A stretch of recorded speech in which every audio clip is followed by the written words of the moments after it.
Sa pamamayo, ito nasabi ko na, ma'am, dahil ko na po namimiss si Sir Manny D. Guzman dahil igwa pong matibay, mas matibay na bagong Schools Division Superintendent, Dr. Susan Culiano.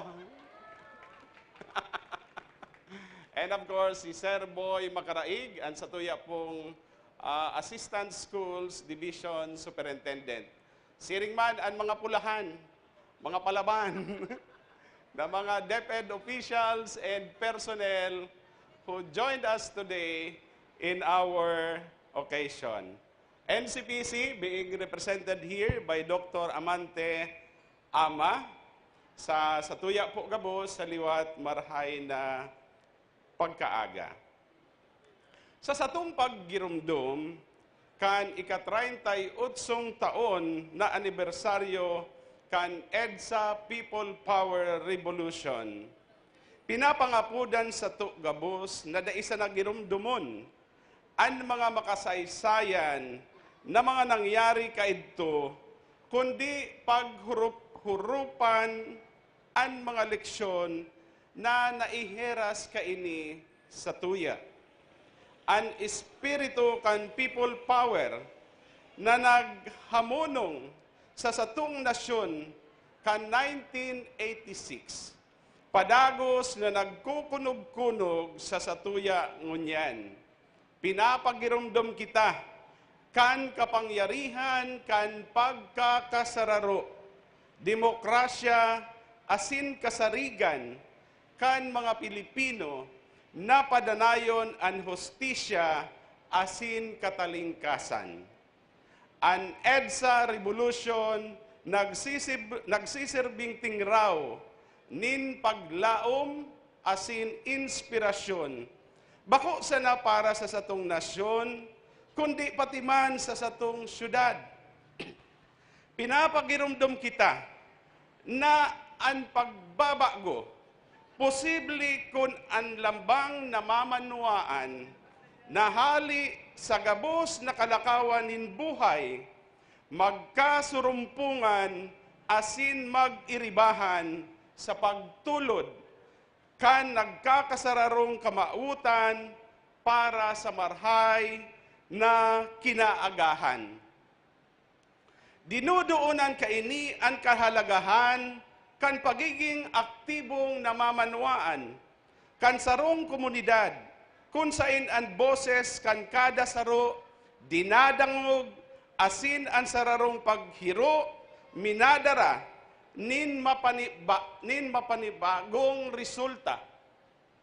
Sa syudad nin Naga, igwa kita nin mga sadiritang istorya kan people power, kung sain ang mga ordinaryong namamanuaan, minatindog laban sa inhustisya, nin mga komunidad na nagkakaburunyog para tawan solusyon ang mga angat, asin mga lideres na nagdadangog sa mga pangangaipuhan kan mga namamanuaan na sa indang pigsiserbihan. Nasaksihan ta ang kapangyarihan kan pagtatarabangan sa tahaw nin mga kasakitan asin katatagan sa mga panahon nin pag-alaman. At present, there is still no substitute to what collaboration has been doing and can further do as we strive to attain our dreams, our vision for Naga.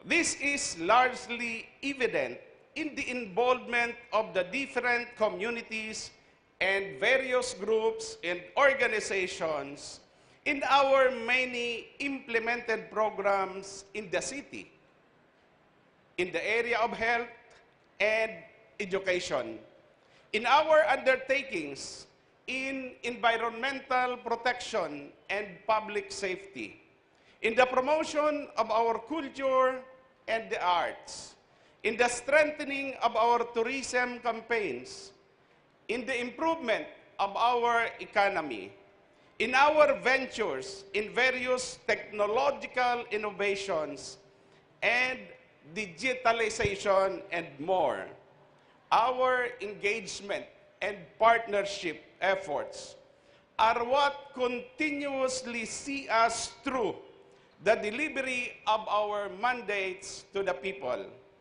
And at this juncture, on behalf of the local government of Naga, let me take this opportunity to express our huge appreciation and deepest gratitude to all of you, especially who are here. Diyos mabalos po sa sendong tabang, asin suporta sa satuya sa lokal na gobyerno kanaga. Sa satong pagsilibrar kan mahalagang okasyon na ini, liwatang idusay ang satong mga sadiri sa mga prinsipyo nin demokrasya, marhay na paggogobyerno asin kauswagan na kaiba ang gabos.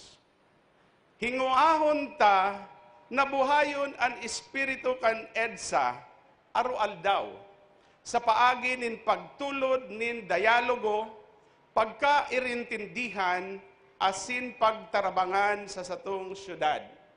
Let us build bridges instead of walls and work towards a future where every citizen can contribute to the progress and prosperity of our city. An espiritu kan EDSA people power, iyo ang paggilid kan sa itong mga personal na interes para inuton ang interes kan mga namamanwaan. Digdi sa Naga, sa gabos na ginigibota, asin mga gigibuhon tapa. Permita pong inuton ang interes kanaga, asin mga Nagenyos. Bako ang pansadiring interes. My friends, mga tugang, I am proud to stand with you in commemorating the EDSA People Power Revolution and its enduring legacy. Together, let us continue to uphold the ideals of democracy and work towards a brighter future for Naga City and for our country. Mabuhay ang people power! Mabuhay ang Naga! Naga na! Naga na! Salamat po. Thank you very much. Once again, our City Mayor, the Honorable Nelson S. Legacion. At this point, to conclude our commemorative program, we will be having a group photo op here at the Freedom Park. First is the city officials, to be joined by our city administrator, Mr. Elmer S. Valdemar.